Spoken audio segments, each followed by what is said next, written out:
મિત્રો કેમ છો? કાચો ગુજરાતી આપ સૌને જય શ્રી રામ. એક સારી પોસ્ટ આવી છે, ઇન્ટરેસ્ટિંગ છે.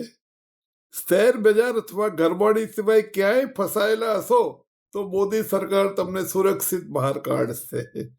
ઈરાનથી પાછા આવેલા એક સુરક્ષિત યાત્રી, ભારતીય યાત્રીનું કહેવું છે. કેટલો બધો વિશ્વાસ છે ભાઈ મોદી સરકાર પર, પણ હોય જ નહીં.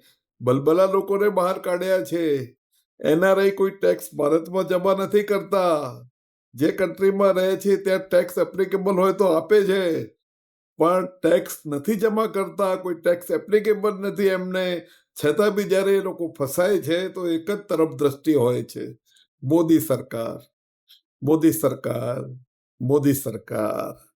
એટલે શું છે કે ધીસ ઇઝ ટુ મચ, આ વધારે પડતો અનબિલિવેબલ ટાઈપનો કોન્ફિડન્સ અને ફોકસ છે.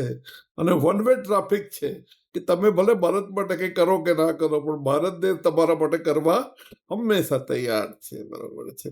આમાં એક્સેપ્શન્સ બે છે. શેર બજાર, શેર બજાર તો તમારું પર્સનલ કારસ્તાન છે એનું. તમે ઇન્વેસ્ટમેન્ટ કરો, મેં આગળ બી કહ્યું છે કે મ્યુચ્યુઅલ ફંડમાં જ ઇન્વેસ્ટમેન્ટ કરવાનું, પણ ઘણા શોખીન હોય છે કે હવે આપણે તો જાણકાર થઈ ગયા અને આપણે તો 24 કલાક માર્કેટની ટચમાં રહીએ. જીઓ પોલિટિક્સ બી આપણને સમજ પડે, સેક્ટરના ન્યૂઝ બી આપણને સમજ પડે, દેશના ન્યૂઝ બી આપણને સમજ પડે, બધું જ ખબર પડે ને આપણે તો શેર બજારમાં કરીએ. હવે તમે આટલા બધા કોન્ફિડન્સ સાથે શેર બજારમાં ફસાવો તો મોદી સરકાર કંઈ નહીં કરી શકે મિત્રો.